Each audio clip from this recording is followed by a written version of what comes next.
बिस्मिल्लाहिर्रहमानिर्रहीम, अस्सलाम वालेकुम। मैं हूं मुबशर हसन, आपका बायोलॉजी का टीचर।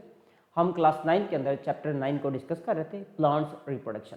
इसमें हमने SLO, seed, structure of seed germination और सेक्शुअल रिप्रोडक्शन को हमने डिस्कस करना है। तो इस SLO के अंदर हम देखते हैं long question, short question and MCQ। तो सबसे पहले हम यहाँ पर देखेंगे अपना लॉन्ग क्वेश्चन। हमारा लॉन्ग क्वेश्चन किस पे बेस कर रहा है जी? Development of male gametophyte and female gametophyte. Male gametophyte and female gametophyte, ये दो हमारे लॉन्ग क्वेश्चन हैं। Development of male gametophyte, male gametophyte कैसे डेवलप करता है? अब ये हमारे पास एक लाइफ साइकिल है एंजियोस्पर्म का या फ्लावरिंग प्लांट का, हमारी बुक के अंदर एज इट मौजूद है। तो हम देखते हैं नंबर फर्स्ट पे मेल गैमेटोफाइट के हवाले से, आफ्टर पोलिनेशन, जब यानी कि पोलिनेशन हो जाती है। पोलिनेशन में क्या होता है कि पोलन ग्रेन एंथर से स्टिग्मा पर ट्रांसफर होता है। जब स्टिग्मा पर आ जाता है उसके बाद क्या होता है, माइक्रोस्पोर, वो जो पोलन ग्रेन होता है, microspore germinate on the surface of the stigma to produce male gametophyte. यानी कि इस तरह से ये हमारे पास मौजूद है, ये कार्पल मौजूद है और पिस्टल हम इसे कहते हैं। तो हुआ क्या है, इसका ये जो पार्ट है ऊपर, ये स्टिग्मा है, इस स्टिग्मा पे आके पोलन ग्रेन ये गिर गया, ये होगी पोलिनेशन। जैसे ही पोलिनेशन होगी, अब यहाँ पर क्या होगा, germinate on the surface of stigma, यानी कि यहाँ पर पोलन ग्रेन जर्मिनेट करेगा और इसका ये जो सेल है ये किस में कन्वर्ट हो जाएगा, गैमेटोफाइट के अंदर कन्वर्ट हो जाएगा। तो इसमें क्या बनता है, माइक्रोस्पोर मदर सेल इसके अंदर मौजूद है। Microspore mother cell undergo meiosis to produce 4 haploid cells. इसमें कितने सेल्स बनेंगे, 4 हैप्लॉइड माइक्रोस्पोर बन जाएंगे। आगे चलते हैं, division of microspore. Division of microspore, microspore nucleus then divide by mitosis to form 2 nuclei. Mitosis से 2 न्यूक्लियाई बनाता है, जिसमें एक है ट्यूब न्यूक्लियस और दूसरा है जनरेटिव न्यूक्लियस। यानी कि अब होता क्या है, ये जो पोलन ग्रेन इस तरह से आके गिरा था, इसके अंदर डिवीजन हुई है। इसमें डिवीजन हुई है तो इसमें आप कह रहे हैं कि 2 इसमें सेल बन जाते हैं, माइटोसिस से बनते हैं दोनों। आप देखें तो डिप्लॉइड है। Pollen grain, the microspore pollen and generative contain cell which is this form is called pollen grain. ये जो सेल है जिसके अंदर दोनों न्यूक्लियस मौजूद हैं, इसको हम क्या बोलते हैं, पोलन ग्रेन कहते हैं या पोलन भी कहते हैं। अब इसके अंदर कौन सी डिवीजन होगी देखते हैं। डिवीजन ऑफ पोलन न्यूक्लियस, अब यहाँ पे पोलन न्यूक्लियस जो है उसकी डिवीजन होगी। The tube nucleus control the formation of pollen tube which passes down through the style. Style जो है वो किसका हिस्सा होता है, अगर देखें तो यहाँ पर ये किसका पार्ट है, पिस्टल का पार्ट है। ये आपके पास पिस्टल है या कार्पल है, ये ओव्यूल है, ये पार्ट इसका कौन सा है, स्टाइल है, और ये स्टिग्मा है, और ये लास्ट वाला पार्ट ओवरी है। ओवरी के अंदर ओव्यूल नजर आ रहा है। हमने कहा जैसे ही इस पर फॉल करता है कौन, pollen grain. Pollen grain fall करता है तो इसके अंदर मौजूद जो ट्यूब न्यूक्लियस है ये क्या बनाता है, इस तरह से ट्यूब बनाना शुरू कर देता है। ये ट्यूब बन रही है, ये ट्यूब न्यूक्लियस से ट्यूब बन गई, इस ट्यूब को कहते हैं पोलन ट्यूब। अब इसमें जो दूसरा न्यूक्लियस हमें नजर आ रहा था, वो न्यूक्लियस क्या था जी, उसको हम कहते हैं जनरेटिव न्यूक्लियस। जनरेटिव न्यूक्लियस की डिवीजन होती है और डिवीजन उसकी कैसी होगी, मियासिस से होगी। The generative nucleus divide by mitosis, mitosis से इसकी डिवीजन होगी, यानी कि ये डिवाइड करेगा और यहाँ पर क्या बनाएगा, 2 स्पर्म बना देगा। ये हैप्लॉइड हुई है, यानी कि ये हैप्लॉइड और ये भी हैप्लॉइड, यानी कि अगर माइटोसिस हुई है तो ये हैप्लॉइड से हैप्लॉइड बना रहा है। क्योंकि जब स्पोर बना था, स्पोर कैसे बनता है, मियासिस से बनते होते हैं। तो ये इस तरह से यहाँ पर मैकेनिज्म होगी, यानी कि 2 स्पर्म बन गए। आप देखते हैं कि इसके अंदर 2 स्पर्म बन गए हैं। ये 2 स्पर्म, दोनों स्पर्म क्या हैं, इसमें ट्रैवल करेंगे। तो अब आगे कहाँ जाएंगे, फीमेल गैमेटोफाइट में जाएंगे, वहाँ पर क्या करवानी है इन्होंने, फर्टिलाइजेशन करेंगे। The whole structure that comprises microspore body, pollen tube and 2 sperm nuclei is referred to as male gametophyte।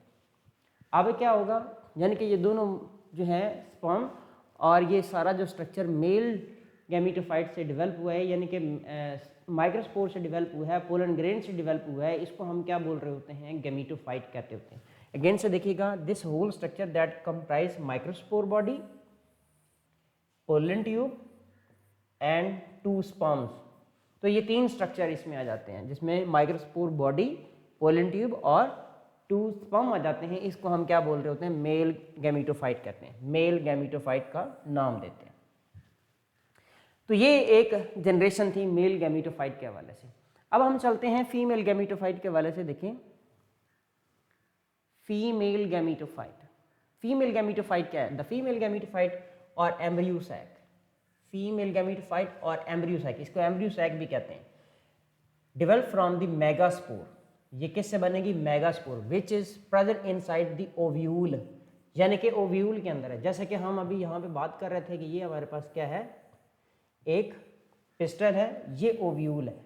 तो यहाँ पे इस ओव्यूल के अंदर फीमेल गैमीटोफाइट डेवलप होगा। कैसे प्रोसेस देखिएगा, नंबर फर्स्ट पे द मेगास्पोर मदर सेल है, megaspore mother cell undergo meiosis and produce 4 haploid cells, haploid megaspore बन रहे हैं। Usually one of these haploid megaspore survive, 4 बने हैं, 4 में से एक सर्वाइव करेगा, बाकी सारे खत्म हो जाएंगे। अब जो एक बच्चा है उसके अंदर क्या होगी, डिवीजन होगी, और डिवीजन होगी यानी कि the nucleus of functional megaspore in the centre, ये फंक्शनल मेगास्पोर जो होता है ये हैप्लॉइड होता है, in the centre of the ovule divide 3 time by mitosis to form 8 nuclei, यानी कि इसकी डिवीजन होगी, डिवीजन होने के बाद यानी कि ये आप समझें कि वहाँ पे मेगास्पोर था या ओव्यूल इसे आप कहें, इसमें डिवीजन होती है यहाँ पर,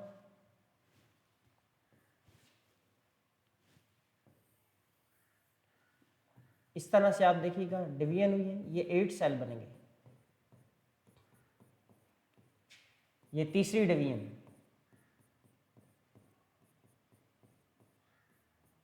तो आपने देखा है कि 3 टाइम डिवाइड किया है तो 8 सेल बने हैं, और माइटोसिस से डिवीजन हुई है, हैप्लॉइड से हैप्लॉइड बन रहे हैं। तो इनकी कुछ अगर देखा जाए तो इस तरह से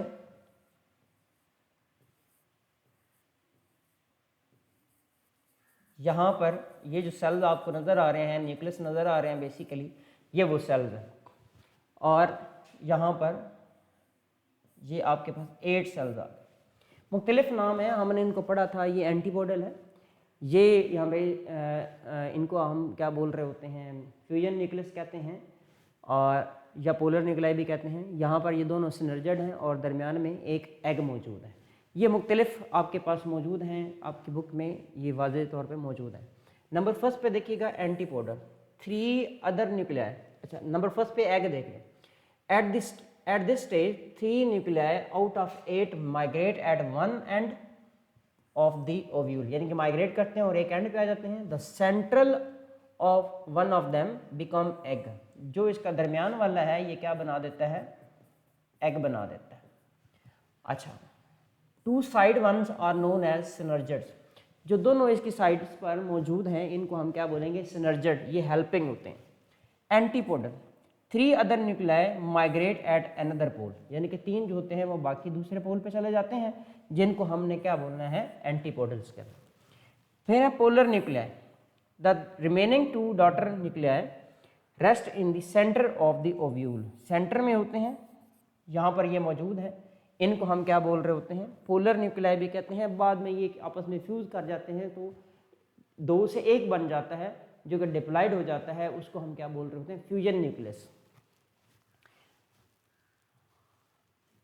अच्छा, ये जो सारा स्ट्रक्चर जिसके अंदर ये एंटीपोडल भी मौजूद हैं, पोलर न्यूक्लियस भी मौजूद हैं, एग भी मौजूद है और सिनर्जेड भी मौजूद है, और वो सैक है, इसको आप क्या बोलते हो, एम्ब्रियो सैक कहते हो या फिर फीमेल गैमीटोफाइट कहते हैं। This whole structure which comprise about megaspore, the antipodal, 2 synergids, 2 polar और secondary nucleus and an egg. इस सारे स्ट्रक्चर को आप क्या बोल रहे होते हो, यानी कि ये वाला स्ट्रक्चर जिसके पास ये एंटीपोडल भी हैं, ये पोलर न्यूक्लियस भी हैं, ये सिनर्जेड और एग भी मौजूद है, इस सारे स्ट्रक्चर को हम क्या बोल रहे होते हैं, फीमेल गैमेटोफाइट। ये था हमारा लॉन्ग क्वेश्चन। आगे चलते हैं शॉर्ट क्वेश्चन की जानिब। शॉर्ट क्वेश्चन में हमारा सबसे पहले जो शॉर्ट क्वेश्चन है वो क्या है, what is a seed coat. Seed coat क्या होता है, सीड कोट की डेफिनेशन देखें तो क्या है, और इसका साइज भी लिखा हुआ है और डेफिनेशन भी। The embryo sac and the membrane around it is known as integument become thicker and form a tough protective seed coat called testa around the embryo। यानी कि सीड कोट को टेस्टा भी कहते हैं। कैसे बन रहे हैं, वो कह रहे हैं the embryo sac and the membrane around it. Embryo sac और उसके गिर्द जो मेम्ब्रेन होती है, जिसको हम इंटेगुमेंट कहते हैं, वो क्या होती है, थिक होती जाती है, मोटी होती जाती है, and form a tough protective seed coat, और एक टफ लेयर बना देती है जिसको सीड कोट भी कहते हैं, जिसको टेस्टा भी कहते हैं, और एम्ब्रियो के अराउंड होती है। ये आगे इसकी डेफिनेशन, ये क्वेश्चन आपके पास 1.5 मार्क्स के लिए यहाँ पर हो गया, और साइज इसका देखें तो 1.5। It may be paper thin layer like peanut. जैसे पीनट होता है, पीनट का जो अंदर आपको नज़र आता है, नट नज़र आता है, उसके ऊपर एक बारीक सा छिलका होता है, वो क्या होता है, वो सीड कोट होता है। और thick and hard coconut, coconut में देखें तो वो थिक और हार्ड होता है। आगे आ जाता है differentiate between insect and wind pollinated flowers. अब हमने देखना है दो तरह के फ्लावर्स होते हैं, एक हवा से पोलिनेशन कर रहे होते हैं और दूसरे होते हैं इंसेक्ट से पोलिनेशन कर रहे होते हैं। दोनों में क्या डिफरेंस होता है, ये हमारा एक शॉर्ट क्वेश्चन है, दैट इज वेरी इंपॉर्टेंट, इसको हम देखेंगे। A major difference of adaptation by wind and insect pollinated flower is given below। Number first पे है, आपका ये क्वेश्चन 3 मार्क्स के लिए है, तो कम से कम आपने 3 डिफरेंस लिखने हैं। हमने यहाँ पे 4 to 5 डिफरेंस लिख दी हैं, ताकि अगर लॉन्ग क्वेश्चन आ जाए तो आप इसको सॉल्व कर सकें। साइज ऑफ फ्लावर, जो इंसेक्ट पोलिनेटेड होते हैं वो लार्ज होते हैं, जो विंड पोलिनेटेड होते हैं वो स्मॉल होते हैं। कलर में देखें तो इंसेक्ट पोलिनेटेड जो है, इनकी पेटल जो हैं वो ब्राइट होती हैं, कलर्ड होती हैं, शोई होती हैं, मल्टीपल कलर्स होते हैं। लेकिन जो विंड पोलिनेटेड होते हैं, इनकी ज़्यादातर पेटल्स ग्रीन होती हैं या फिर वो कलर लेस होती हैं। नेक्टर, जो इंसेक्ट पोलिनेटेड होते हैं ये नेक्टर प्रोड्यूस करते हैं, और विंड पोलिनेटेड नेक्टर प्रोड्यूस नहीं करते।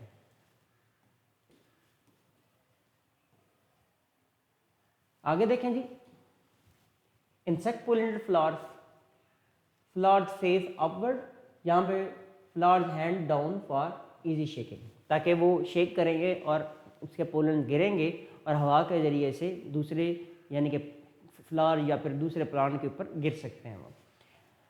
Stamens and stigmas enclosed inside the ring of petals, यहाँ पर hang out of ring of the petals. Pollen grains, small number of heavy and sticky pollens, यहाँ पे sticky होते हैं, यहाँ पे स्टिकी नहीं होते, और लाइट होते हैं क्योंकि उन्होंने कहाँ गिरना उड़ना होता है, हवा के साथ वो उड़ के जाते होते हैं। आगे स्टिग्मा, स्टिग्मा में देखें, स्टिग्मा पिन हेड होता है, लेकिन यहाँ पे फैदरी होता है, यहाँ पे पिन हेड होता है विद नो ब्रांचेस, यहाँ पर ब्रांचेस फॉर कैचिंग पोलन, यानी कि ताकि ऐसी ब्रांच होती है ताकि वो पोलन आए हवा से और उसे कैच कर सके। ये था हमारा सेकंड शॉर्ट क्वेश्चन। नेक्स्ट चलते हैं, define the term epicotyl and hypocotyl.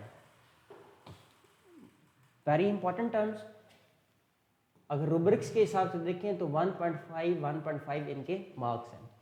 Epicotyl क्या है, the embryonic stem above the point of attachment of cotyledon, cotyledon से के अटैचमेंट से जो ऊपर वाली उसकी स्टेम होती है उसको हम क्या बोल रहे होते हैं, उसे एपिकोटाइल कहते हैं। Embryonic stem below the point of attachment, वो पार्ट, वो स्टेम जो कि point of attachment of cotyledon से बिलो होती है, उसे हम क्या बोल रहे होते हैं, हाइपोकोटाइल कहते हैं। तो एपिकोटाइल हाइपोकोटाइल का उसने जनरल पूछा है तो आप जनरल लिखें, डिफरेंस में पूछता है तो आप डिफरेंस में लिखेंगे। नेक्स्ट चलते हैं जी, हमारा क्वेश्चन है how an egg is develop from megaspore. अच्छा, ये हमने शॉर्ट क्वेश्चन लॉन्ग क्वेश्चन के अंदर डिस्कस किया है। मेगास्पोर मदर सेल है, डिप्लॉइड है, मियासिस से 4 हैप्लॉइड सेल बनाएगा, मेगास्पोर बनाएगा। हमने कहा 4 बनाएगा जिसमें से 3 यूजुअली खत्म हो जाएंगे, एक रहेगा जो फंक्शनल होगा। Usually 1 of these haploid megaspore survive और बाकी जो होते हैं वो खत्म हो जाते हैं। The nucleus of functional megaspore in the centre of ovule divide 3 time divide करेगा और कितने 8 न्यूक्लियस बनाएगा। कैसे डिवाइड करेगा? माइटोसिस से डिवाइड करेगा।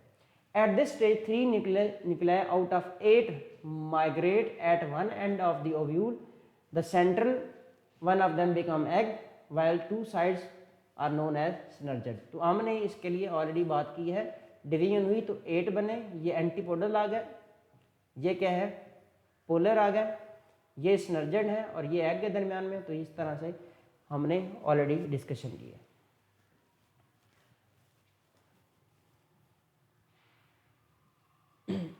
मल्टीपल चॉइस क्वेश्चन की जनाब आए तो यहाँ पे देखते हैं हमारा पहला जो क्वेश्चन है, which structure is present inside the ovary of the carpel. जी यहाँ पे हमारा क्वेश्चन है which structure is present inside the ovary of the carpel. Carpel के ओवरी में कौन सा स्ट्रक्चर होता है? क्या एंथर होता है?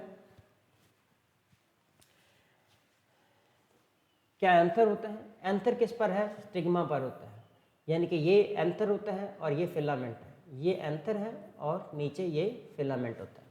स्टाइल के हवाले से हमने बात की है तो यहाँ पर हम देखें, ये हमारे पास एक पिस्टल या कार्पल है, ये जो है पार्ट वो स्टिग्मा है, ये वाला पार्ट स्टाइल है और ये पार्ट जो है वो ओव्यूल है और ये जो आपको नज़र आ रहा है इसको हम ओवरी कहते हैं।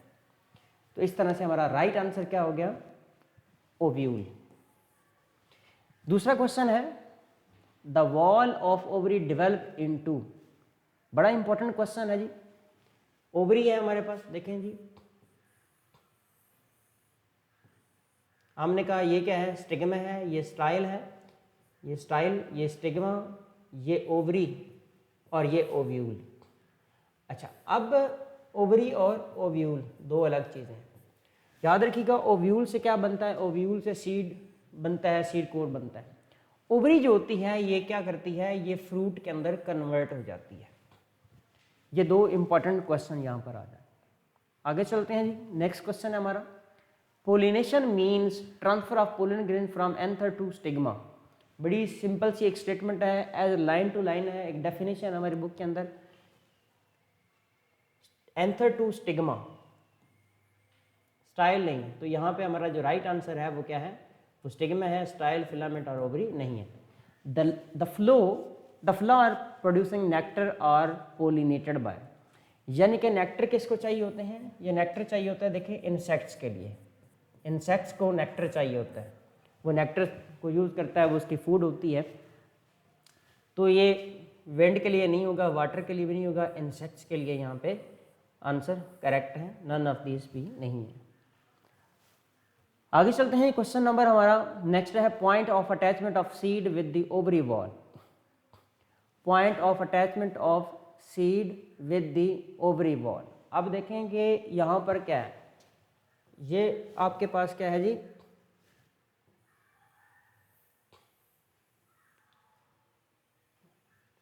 एक पेस्टल नजर आ रहा है, ये इसी तरह से क्या है? स्टिग्मा है, ये स्टाइल है, ये ओवरी है। अब वो कहता है कि point of attachment of seed, ovary के अंदर सीड होता है,